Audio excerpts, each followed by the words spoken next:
Well, hello there. How is everyone? You beautiful, beautiful people. It's what day is it? Thursday. It's Thursday. That's right. It's Thursday. I knew that. And this is video 2 of 2. You know the drill. I'm doing this video as a bit of a reaction because a lot of people, and when I say a lot of people, I mean a real lot of people, about Taylor Schabusiness.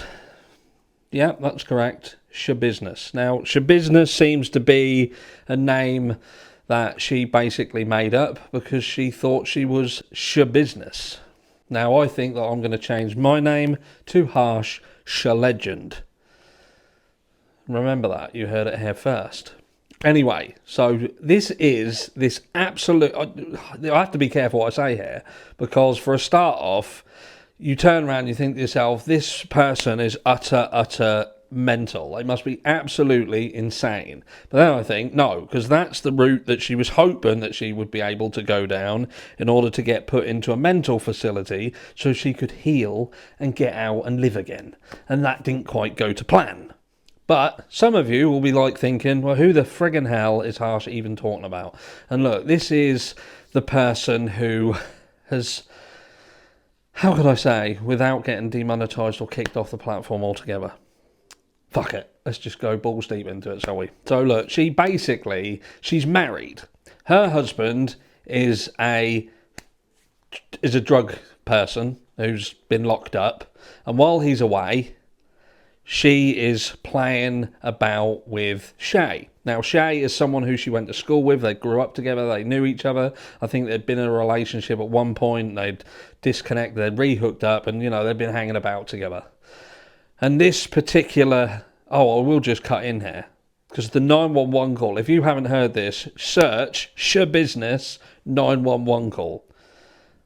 I'm telling you, that's got some lines in that that'll blow your fucking mind. I've never heard anybody come out with the line, where's the rest of the body?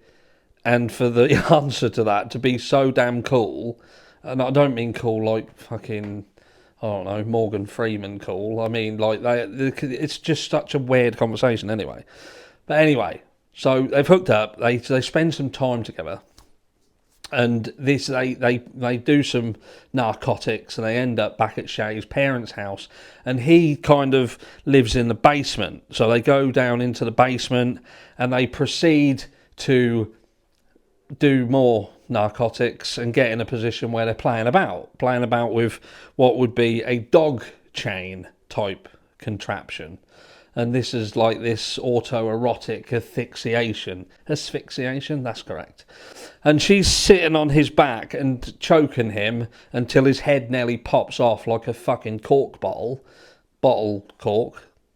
You know what I'm talking, like that, nearly pops off. But she basically chokes him to death. And you'd think to yourself, right, so that's obviously gone wrong. You'd stop, but no, she doesn't stop. She basically proceeds over the next few hours to turn him into a human puzzle, starting off by putting a bucket under his head, cutting his head clean off with a bread knife. After she, by the way, she's gone up the stairs,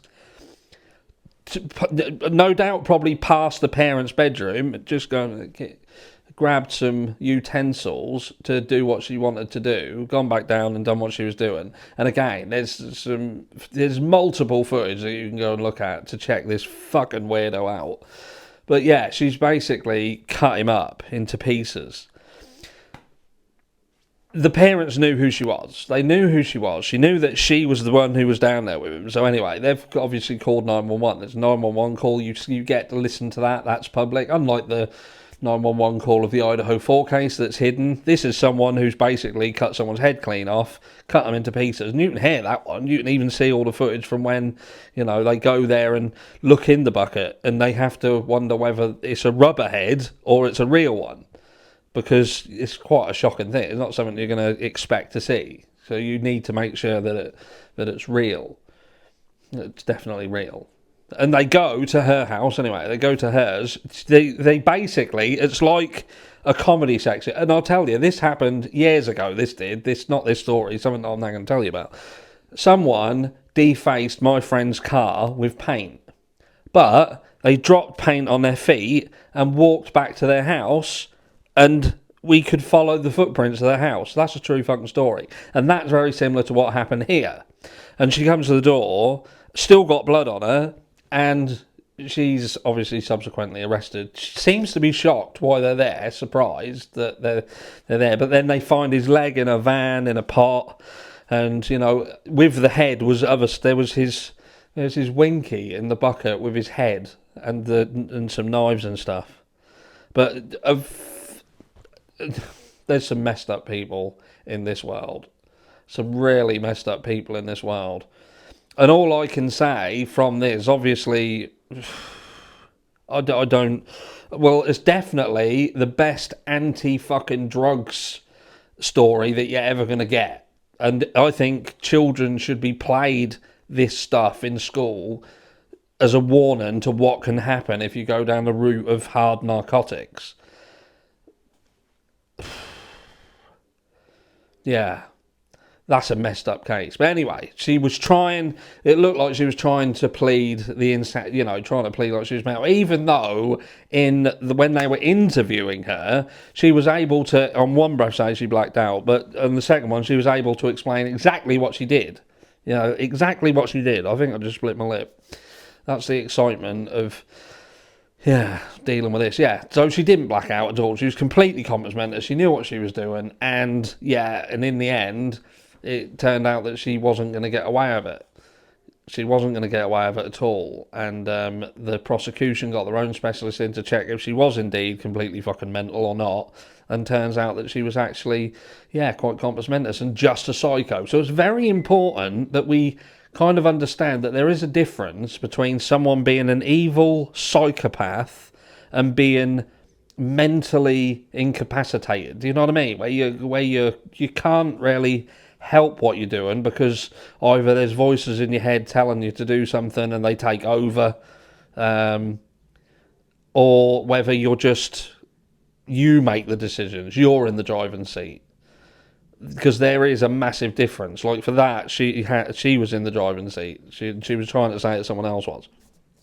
But this is a messed up case. Messed up case. If you haven't heard about it, it's trigger warning. Go and look at it.